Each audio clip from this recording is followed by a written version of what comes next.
Transfer window officially open हो गई है और ट्रांसफर विंडो में लिए गए एक्शन ही डिसाइड करते हैं एक तरीके से कि आपके क्लब की कैसी परफॉर्मेंस हो सकती है अगले सीजन। तो लास्ट सीजन आर्सेनल ने 150 मिलियन खर्च करे थे और काफी सारे यंग प्लेयर्स को टीम में लाए थे जिससे एक तरीके से कोर बिल्ड हो सके टीम का। जो लास्ट टाइम मेनली डिफेंस और मिडफील्ड में प्लेयर साइन किए गए थे बिकॉज आर्सेनल की सबसे वीक लिंक पहले वही हुआ करती थी। बट हमने लास्ट सीजन की परफॉर्मेंस और जो आउटगोइंग्स हुई है in the form of Auba, Lacazette, उसके बाद हमें पता चल रहा है कि अब अटैक को भी आंसर करने की जरूरत है, अटैक को भी फिक्स करने की जरूरत है। बिकॉज अगर हम टॉप 4 मिस करें तो वो एक तरीके से हमारे लैक ऑफ स्ट्राइकर की वजह से, एक प्रोलिफिक स्ट्राइकर की कमी की वजह से है। तो डेफिनेटली आर्सेनल को इस सीजन स्ट्राइकर पोजीशन और जितनी भी अटैकिंग पोजीशंस है इन जनरल वहां पे लाइक प्लेयर्स लाने पड़ेंगे और अपना अटैक इंप्रूव करना पड़ेगा। And to score more goals we you need better prolific players. तो देखना रहेगा कि क्या 150 मिलियन लास्ट सीजन ही खर्च करने के बाद क्रोंकी आर्टेटा को फिर से पैसे देते हैं या नहीं देते। मालिक अब इतना खर्चा हो गया तो एक चिप्स ले लेते हैं। देते हैं तो कितने पैसे देते हैं। बिकॉज मेरे हिसाब से तो फिर से एक बहुत बड़ी इन्वेस्टमेंट की जरूरत है आर्सेनल को अगर हम कम्पीट करना चाहते हैं फॉर द सिल्वरवेयर। अगर आपने ये वीडियो अभी तक लाइक नहीं करी है तो लाइक कर दीजिए और चैनल को भी सब्सक्राइब कर लीजिएगा। तो अगर हम डिफेंस को देखें, जैसे ये मैंने आपके सामने जो स्क्रीन प्रेजेंट करी है, इसमें हमारे डिफेंस में देखें तो डिफेंस एक तरीके से काफी सारी पोजीशन आंसर्ड है। गोलकीपर में आर्सेनल को किसी नए गोलकीपर की जरूरत नहीं है, मैट टर्नर को ऑलरेडी ला रहे हैं आर्सेनल फॉर सेकंड चॉइस। उसके बाद सेंटर बैक्स में अगर विलियम सालिबा वापस आ रहे हैं हमारे, तो ऑलरेडी हमारे पास 4 सेंटर बैक्स हो जा रहे हैं, Ben White, Gabriel, William Saliba and Rob Holding. तो मेरे ख्याल से सेंटर बैक में आर्सेनल कोई साइनिंग नहीं करेगी। हम इंप्रूव कर सकते हैं रॉब होल्डिंग पर, but Arsenal is not a Manchester City कि हम एक्स्ट्रा प्लेयर्स खरीद पाए। और उसके साथ साथ अगर हम फुल बैक ऑप्शंस देखें तो राइट बैक मेरे ख्याल से आर्सेनल से जो रिपोर्ट्स आई हैं कि right back is not a position जहां पे आर्सेनल करेंटली स्ट्रेंथन करने की देख रही है। वहां पे वो टोमियासु और सेड्रिक से ही खुश हैं एट द मोमेंट। उसके साथ साथ लेफ्ट बैक एक ऐसी पोजीशन है जहां आर्सेनल डेफिनेटली एक प्लेयर साइन करने की कोशिश कर रही है बिकॉज करेंटली हमारे पास टियरनी और टावरेस हैं। टियरनी काफी अच्छे प्लेयर हैं और जब भी खेलते हैं बहुत अच्छी परफॉर्मेंसेस देते हैं और लीडरशिप क्वालिटीज भी हैं। बट जो उनके साथ इशू है दैट आर हिज इंजरीज। तो जब से वो आर्सेनल के लिए खेल रहे हैं उन्होंने 50% ऑफ द मैचेस मिस कर रखे हैं ड्यू टू इंजरीज। तो डेफिनेटली एक कंसर्न है कि वो पूरे सीजन फिट नहीं रहेंगे, ये बात आर्सेनल को भी पता है। तो और नूनो टवारेस पर आर्सेनल अभी रिलाय नहीं कर पा रही है बिकॉज जैसा हमने उनकी कुछ परफॉर्मेंसेस से देखा कि he is currently not ready for the Premier League और फॉर आर्सेनल लेवल। तो देखना रहेगा कि क्या वहां पे आर्सेनल कोई प्लेयर साइन करती है या नहीं करती। बिकॉज काफी लेफ्ट बैक से आर्सेनल लिंक तो हो रही है, लाइक एरन हिकी से आर्सेनल काफी लिंक है। बोलोनिया के लेफ्ट बैक 2 फुटेड है, right foot and left foot दोनों से कॉम्पिटेंटली खेल सकते हैं। तो मेरे ख्याल से ऐसा प्लेयर आर्सेनल साइन करने की कोशिश करेगी जो if required can also slot in at right back. तो एरन हिकी डेफिनेटली एक ऐसे प्लेयर हो सकते हैं, 19 ही साल के हैं, पर उनका बोलोनिया में जो करंट सीजन गया है वो बहुत बेहतरीन सीजन गया है। तो definitely I think he would be a good addition to the team. और जिंचेंको पे भी आर्सेनल देख रही है जो मैनचेस्टर सिटी में लेफ्ट बैक पे भी खेल लेते हैं। Zinchenko is mainly a midfielder और वो मिडफील्ड में ही खेलना चाहते हैं। बट आर्सेनल अगर जैसे उन्हें मिडफील्डर के लिए लाएगी, लेकिन अगर जरूरत पड़ी तो definitely he can also play as left back. तो लेफ्ट बैक एक ऐसी पोजीशन में देखता हूं जहां पर आर्सेनल डेफिनेटली साइनिंग कर सकती है और करेगी और करनी चाहिए। उसके साथ साथ अगर हम अपने डिफेंसिव मिडफील्डर के रोल पर जाएं तो जैसा कि हमने देखा है इस सीजन, पहले आर्सेनल डबल पिवट में खेलती थी with 2 defensive midfielder in the form of Granit Xhaka और थॉमस पार्टे। बट जैसे जैसे टीम इवॉल्व हुई और दोनों मतलब सारे प्लेयर के बीच में केमिस्ट्री बढ़ी, तो उसके साथ साथ हमने देखा है कि अब आर्टेटा जो सिस्टम खिलाते हैं it's 4-3-3 with a single defensive midfielder in the form of Thomas Partey. और थॉमस पार्टे जब अपने गेम पर रहते हैं तो हमने मैनचेस्टर सिटी वाले गेम में देखा है कि वो केविन डी ब्रुयने, रॉड्री वाली मिडफील्ड को भी रूल कर सकते हैं। इस क्वालिटी के प्लेयर थॉमस पार्टे हैं। But again the main issue with Thomas Partey is his injuries. तो थॉमस पार्टे भी एक डिसेंट चंक ऑफ मैचेस हर सीजन मिस कर देते हैं बिकॉज ऑफ इंजरीज। अभी उन्होंने अपने लास्ट के 5-6 मैचेस मिस कर दिए बिकॉज ऑफ थाई इंजरी, जो कि अब मतलब डेफिनेटली वो वापस आएंगे। But that is a position जहां पे मैं चाहूंगा कि आर्सेनल लाइक एक अच्छा बैकअप लाए, एक अच्छा उनके लिए कंपटीशन लाए। और जो मैं प्लेयर अभी देखना चाहूंगा एट डिफेंसिव मिडफील्डर रोल वो है यीज बिसुमा फ्रॉम ब्राइटन। तो ऑलरेडी आर्सेनल के पास वहां पे वैसे एलनेनी है। एलनेनी इज अ कॉम्पिटेंट प्लेयर, मैं उन्हें डिस्क्रेडिट नहीं कर रहा। उन्होंने जितने गेम्स अभी लास्ट में थॉमस पार्टे की मिसिंग में जो खेले हैं, जो स्लॉट बैक किया है, बहुत अच्छा खेले हैं, but he does not provide the same level of forward passing. Like हमने जितना भी देखा है कि थॉमस पार्टे प्रेसेस को रोकते हैं और लाइन ब्रेकिंग पास करते हैं बहुत आराम से, और उसकी वजह से हमारे अटैक को काफी फायदा होता है। लेकिन एलेनी जो कि डिफेंसिवली काफी अच्छे होते हैं, सेकंड बॉल्स काफी जीतते हैं, बट जो इशू उनके साथ आता है कि वो फॉरवर्ड पासिंग उतनी कॉम्पिटेंटली नहीं कर पाते हैं, लाइन ब्रेकिंग पास नहीं कर पाते, उतने प्रेस रेजिस्टेंट नहीं है।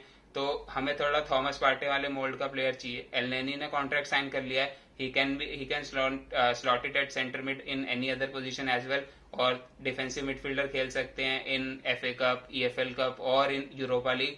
बट अगर प्रीमियर लीग में हमें टॉप 4 के लिए चैलेंज करना है तो हमें एक क्वालिटी डिफेंसिव मिडफील्डर चाहिए, और बिसूमा वही प्लेयर बन सकते हैं। बिसूमा आना चाहते हैं आर्सेनल, हमने उनकी जो इंस्टाग्राम स्टोरी वाला सिनेरियो पहले डिस्कस कर रखा है।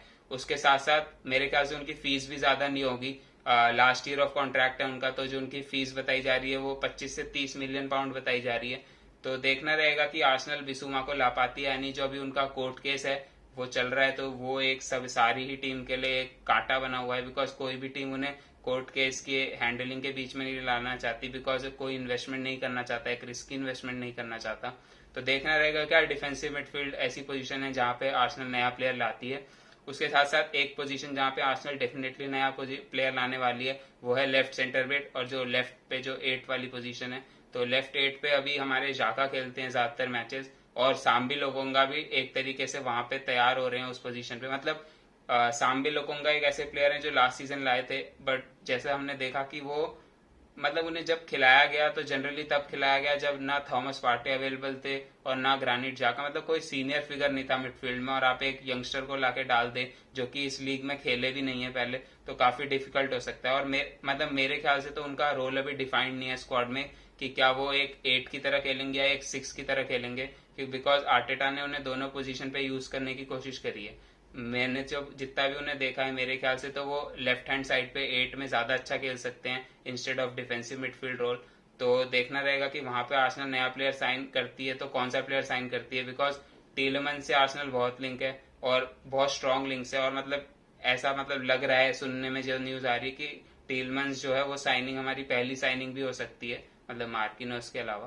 तो टीलमंस हमारी पहली साइनिंग हो सकती है। तो लेफ्ट सेंटर मिड में अगर हम वहां पे टीलमंस ले आएंगे तो ग्रानिट जाका डेफिनेटली या तो क्लब लीव कर रहे हैं, जैसे उनके लिंक्स भी आ रहे हैं कि रोमा अभी भी इंटरेस्टेड है उनमें, बायन लेवरकुजन भी इंटरेस्टेड है।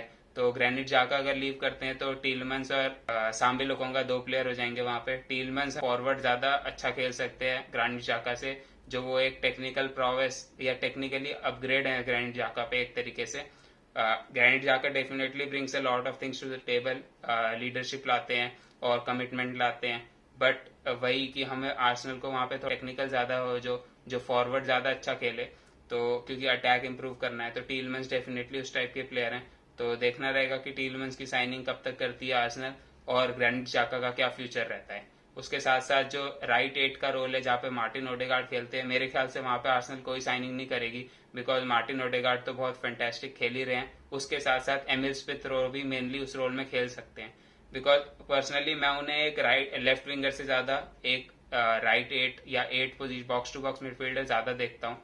Like defensively Emile Smith Rowe उतना नहीं प्रोवाइड करते, बट वो एक लाइक अटैकिंगली बहुत बेटर प्लेयर हैं, और अगर मार्टिन ओडेगार्ड के साथ वो रोटेशन में खेले तो वहां पे वो काफी अच्छे प्लेयर बन सकते हैं। तो मेरे ख्याल से वो एक पोजीशन है जहां आर्सेनल कोई नया प्लेयर साइन नहीं करेगी। उसके साथ साथ अगर हम अपने विंग्स पर चले तो राइट विंग पर हमारे पास बुकायो साका तो है ही, लाइक हमारे अपने स्टार बॉय बहुत ही बेहतरीन खेल रहे हैं, उनके 2 सीजन लगातार अच्छे गए हैं, लगातार 2 season player of the season रहे हैं आर्सेनल के, और हाईएस्ट गोल स्कोरर भी थे आर्सेनल के इस सीजन। बट वहां पे आर्सेनल को डेफिनेटली एक रोटेशन या एक क्वालिटी प्लेयर चाहिए जो चैलेंज कर सके बुकायो साका को और रेस्ट भी दे सके बुकायो साका को, बिकॉज हमने देखा है कि बुकायो साका इतना ज्यादा खेल रहे हैं, तो अगर कोई प्लेयर इतनी यंग एज में इतना ज्यादा खेलता है तो बर्नआउट का चांस रहता है, इंजरी रिस्क रहते हैं, और डेफिनेटली हम ये नहीं चाहेंगे कि इतने टैलेंटेड प्लेयर का करियर खराब हो due to excessive play time. तो वहां पे आर्सेनल डेफिनेटली नया प्लेयर साइन करने का देख रही है, जैसा कि मार्केट जिस हिसाब से चल रहा है अभी ट्रांसफर मार्केट, लिंक्स जो आ रहे हैं, तो आर्सेनल डेफिनेटली एक राइट विंगर स्पेसिफिकली देख रही है, और राइट विंगर जो कि आर्सेनल देख रही है मुझे पसंद भी काफी आ रहे हैं, और जो उनमें सबसे पहला नाम है वो रफीनिया का फ्रॉम लीड्स यूनाइटेड। तो रफीनिया डेफिनेटली एक क्वालिटी साइनिंग हो सकते हैं। थोड़े महंगे आएंगे, 50 मिलियन पाउंड के आसपास बताया जा रहा है उनका आस्किंग प्राइस जो लीड्स रख रहा है। अभी तो बार्सिलोना इंटरेस्टेड है उनमें काफी, but due to Barcelona financial situation definitely Arsenal वहां पे पाउंस कर सकती है उनपे अगर कोई और क्लब नहीं आता है। तो मैं डेफिनेटली चाहूंगा कि रफीनिया जैसा प्लेयर आर्सेनल आए। तो उससे क्या होगा कि रफीनिया राइट विंग पर अगर खेलेंगे, और लेफ्ट विंग पर भी खेल सकते हैं रफीनिया उतना ही अच्छा जितना वो राइट विंग पर खेलते हैं, बट अगर वो राइट विंग पर खेलेंगे तो बुकायो साका लेफ्ट विंग पर भी खेल सकते हैं, क्योंकि बुकायो साका को हमने देखा है कि उन्हें वो राइट विंग पर और लेफ्ट विंग पर बराबर अच्छा खेल पाते हैं। तो डेफिनेटली रफीनिया एक बहुत अच्छी साइनिंग हो सकते हैं। तो मेरे ख्याल से आर्सेनल जो भी राइट विंग पोजीशन पर भी प्लेयर देख रही है, जैसे कोडी गाकपो देख रहे थे पहले, बोवेन देख रहे हैं और रफीनिया देख रहे हैं, तो डेफिनेटली ऐसे प्लेयर्स देख रहे हैं जो बुकायो साका को कंपटीशन दे सके और उन्हें रेस्ट भी प्रोवाइड कर सके रोटेशन के लिए। और बुकायो साका लेफ्ट विंग पर भी खेल सकते हैं जब क्योंकि बिकॉज हमारे पास लेफ्ट विंग पर भी मार्टिनेली हैं अभी, तो लेफ्ट विंग पर ही आ जाते हैं।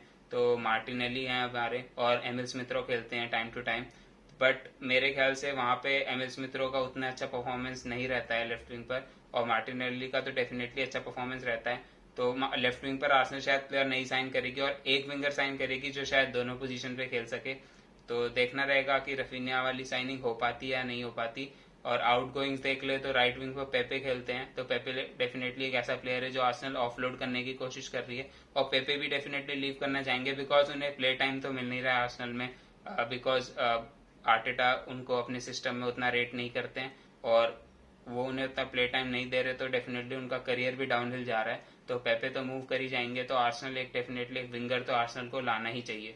उसके साथ साथ अगर हम अपनी फर्स्ट पोजीशन पे चले जो कि है स्ट्राइकर पोजीशन, जहां पे आर्सेनल को सबसे ज्यादा रीइंफोर्समेंट की जरूरत है, तो जो प्लेयर नंबर 9 पे आर्सेनल पे आ सकता है और जो सबसे प्रायोरिटी साइनिंग और नंबर 1 प्रायोरिटी पे चल रहा है आर्सेनल का अभी, वो है गैब्रियल जेसूस। तो गैब्रियल जेसूस से आर्सेनल लगभग 3 महीने से लिंक है, ऑलमोस्ट मार्च से लिंक आए जा रहे हैं, पर अभी कोई एक्शन नहीं लिया जा रहा है। और इतने सारे क्लब लिंक हैं अब गैब्रियल जेसूस से कि थोड़ा थोड़ा टेंशन भी हो रहा है कि गैब्रियल जेसूस के आर्सेनल आ पाएंगे या नहीं आ पाएंगे। तो नंबर 9 पे आर्सेनल जो मेनली जिन प्लेयर में इंटरेस्टेड है एट द मोमेंट वो है Gabriel Jesus, Gianluca Scamacca from Sassuolo. Personally मैंने उनके जितने भी मैचेस देखे ना, मुझे तो उतने पसंद नहीं आए, और हमें एक प्रूवन प्लेयर चाहिए जो हमारा लेवल एलिवेट कर सके। Scamacca I don't feel is that player, और टैमी एब्राहम में आर्सेनल इंटरेस्टेड है but he will cost a lot more than Gabriel Jesus. और रिचार्लिसन में इंटरेस्टेड है बट वो शायद मोस्ट प्रोबेबली स्पर्स जाएंगे, या फिर आर्सेनल डीसीएल में भी इंटरेस्टेड है और विक्टर ऑसिमन में भी इंटरेस्टेड है। विक्टर ऑसिमन का भी प्राइस टैग बहुत ज्यादा है but he is a player that I like very much. तो मतलब जितने भी प्लेयर्स हम देख रहे हैं और जितनी भी न्यूज आ रही है, मुझे तो लग रहा है कि गैब्रियल जेसूस ही होंगे जिन्हें हम नंबर 9 पे साइन करने वाले हैं। तो अगर जैसे ये साइनिंग सारी हो पाती हैं तो उसके बाद हमारी टीम कुछ इस तरीके से दिखेगी। एडी एंकेटिया जो कि कॉन्ट्रैक्ट एक्सटेंशन साइन कर लेंगे तो वो हमारे सेकंड स्ट्राइकर रहेंगे। I don't see Arsenal signing 2 striker after giving Eddie Nketiah 100K a week, तो उन्हें थर्ड स्ट्राइकर रखने के लिए तो 100K अ वीक नहीं देंगे। तो मेरे ख्याल से जो मेन आर्सेनल साइनिंग करेगी और जो करनी चाहिए एट द बेयर मिनिमम, वो है अ स्ट्राइकर और एक प्रोलिफिक स्ट्राइकर, एक प्रूवन स्ट्राइकर, उसके साथ साथ एक गोल स्कोरिंग विंगर, वो भी एक प्रूवन विंगर, कोई यंगस्टर नहीं चाहिए वहां पे। रफीनिया जैसा experience player definitely will do. उसके साथ साथ सेंट्रल मिडफील्ड में एक प्लेयर चाहिए जो कि यूरी टिलमंस हो सकते हैं। उसके साथ साथ left back, fourth priority should be left back. और अगर उसके बाद भी आर्सेनल के पास साइनिंग करने का बजट रहता है तो defensive midfielder should be a player that Arsenal should sign. अगर ये सारी साइनिंग हम करेक्ट कर पाते हैं तो डेफिनेटली टॉप 4 के लिए हम स्ट्रॉन्ग चैलेंज पुट अप कर सकते हैं, बिकॉज चेल्सी और स्पर्स दोनों का टॉप 4 गारंटीड नहीं है। पहले ऐसा सिर्फ लिवरपूल और मैनचेस्टर सिटी को आप कह सकते हैं कि फर्स्ट और सेकंड पोजीशन उनकी टाई है, but there are 2 place up for grab, और 4 टीम तो डेफिनेटली हैं जो उनके लिए फाइट करेंगी। तो देखना रहेगा आर्सेनल कौन से प्लेयर साइन करती है और अगले सीजन उन प्लेयर्स का क्या इम्पैक्ट रहता है हमारे सीजन पे। तो आज की वीडियो में इतना ही, मिलते हैं अगली वीडियो में, तब तक के लिए take care and good bye.